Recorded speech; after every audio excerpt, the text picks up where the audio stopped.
Alrighty, y'all, we got something cool that came in the mail. It's no Litten coin, but it's still massive. This is Ace in the Hole. It's a Kickstarter coming out. They reached out. This is not a paid or sponsored video, but they reached out. They were like, hey, you like cards? You mind if we send you this? And I was like, I will never say no to free stuff. So we're going to do a review. Funny enough, the other reviews I've done for this channel, not sponsored either, those are actually the most well-performing videos on my channel. So I probably need to start doing reviews more. Seems like what y'all like to see. Hey, Wallamoose here, and we're going to review the EVSPC deck box. So let's jump into it. Again, this is not sponsored, so you can get an unfiltered review, so you can get an honest decision on whether you should back this Kickstarter or not.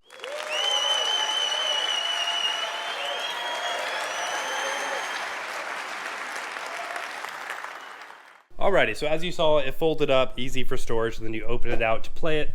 Let's get into the floor because this is a big boy. So as you can see, the design, it's very cornhole-esque. If you're not familiar with what cornhole is, it's basically a board that looks like this, except there's one hole and you throw bean bags into it. Really big in the South, actually very, very big in the South. Look it up if you don't know, but this is basically a combination of cornhole and then card tossing, so same concept. It's actually really fun. I've been playing it all weekend. I love it. So mine, I think this is technically a prototype. It's like a fleshed out prototype. The actual Kickstarter is going to launch it on 10/5, I think, of this year. So still a ways away. But it's really at a good point to how early in production it is. It's very, very high quality. It feels like there's a little mat that I'm putting on it right now to help with slippage. I'll show y'all. So since mine's an early access one, it's the platinum edition. So it's got like the platinum metal texture up here and then the little patch down here. It says 1 out of 100. That'd be awesome if so. I don't know if they just like sent 1 out of 100 to everyone. But if not, it's very cool that I have the number one, and I can appreciate that. So also for this prototype version, it came with 3D printed funnels. The final version, I've already talked with them about it because these are kind of clunky. I told them, I was like, man, if you can make these fold up, and when you fold up the tin or fold up the box, if these can be inside of it, that would be awesome. And guess what? They've already started working on that. So the final product will have collapsible funnels, which I think would be a really cool improvement if the whole thing was just combinable into the folded up option. And as you can see, as I was putting them in, there was little rings around it. So each one is different pointage. Each funnel is a different size. So obviously the number 5, the 5-pointer, is the biggest funnel. The smallest one, the Ace in the Hole, this white cup in the middle, if you get that, you win the round. The smallest one at top is 20, and then the 2 10 points are on the side. So I feel like it's pretty well balanced, and the sizes seem to be pretty accurate with the increasing level of difficulty for the pointage. Alrighty, now let's talk game mechanics. I actually took a few classes in college, so I know a thing or two about game mechanics. I'm just kidding, I'm not a master. I know this formatting is weird. I know I keep moving around. I lost my tripod, and I'm also a little sick, but hey, we're making it work. So, like I said, it's like cornhole. You throw things into the hole to try to get points on the board. And with this, you're throwing cards. And so it actually comes with 3 colors of cards.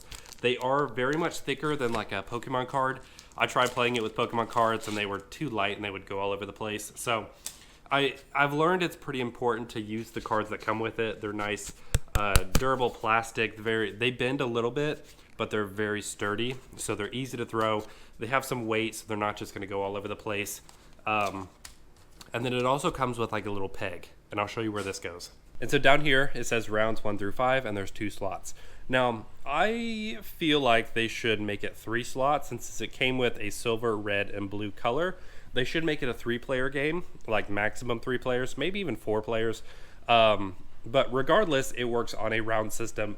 Oh, excuse me, man, these allergies are killing me. Anyways, what you do is the cards that came with it for your color, you'll take turns throwing them onto the board, get points accordingly, and then at the end of that round, whenever you've used up all your cards, whoever has the most points wins the round. So you'll move your peg up.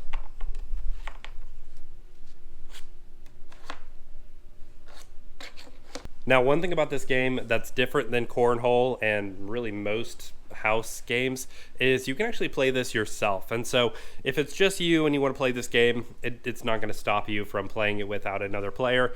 All you have to do is throw it, and rather than counting rounds, you try to shoot for a certain amount of points. Really, when playing with yourself, you're kind of open to making up the rules. There are rules that come with it, but you can kind of just play around, throw it, get some points, set goals for yourself. And so it's a multiplayer game and a single player game. Who doesn't love that? Now, this is a review, and what's the point of the review if I just tell you how it works and everything good about it? Let's talk about what I think can be improved upon before the Kickstarter. Now, this is, let me turn this way, use the natural light. Wow, look at that lighting. I do like how it all folds up in half, and so you can store it pretty easily in like a closet or the garage. I like the mat that you can add on top of it. It may be a little bit impractical having the separate mat as the board on top. I know it does make it more customizable, so you can change out colors really easily as opposed to changing out the whole board. I would like to see a like grippy texture on the board itself. That way you don't have to keep track of a mat, it slide around a little bit. But that's just like a super specific suggestion. Plus, with it being a mat, I guess it is washable that way, but I've got a 3-year-old. She loves playing with this. She just puts her like stuffed animals in the holes. She's already spilled grape juice on it, so or some kind of juice. I don't know what it is, but it's on the mat now. And I guess I'll have to throw it in the washer. But if it was just like some kind of grippy texture, it might be easier to clean and keep clean. I do think the point system is pretty well thought out and balanced, with 5 points being the biggest funnel, very easy to get, working its way up to 20 points, which is really hard to get. And then, of course, the ace in the hole, the cup in the middle. If you get that, you win the round. I feel like the difficulty scaling is pretty balanced. I haven't had an issue with it being hard to play or rounds going on with like either no one scoring or us getting the same points. It's pretty balanced gameplay wise. Which I think is probably one of the most important parts of a game, is it needs to be balanced and actually playable, which I think this is. Ultimately, again, this is not sponsored, my honest thoughts, it's really fun. Would I buy it for myself? I think I would. I love yard games. I think I would buy this for myself. I would back it on Kickstarter. I'm excited to see what the final production is with the collapsible cones. I feel like they're still early enough in a production that there could be some changes going forward, but where it is now, it's fun, it's playable, and it's really thought out. I think just the storage is where it needs to work on. How big it is, how many pieces there are, but I feel like they're at a really good point.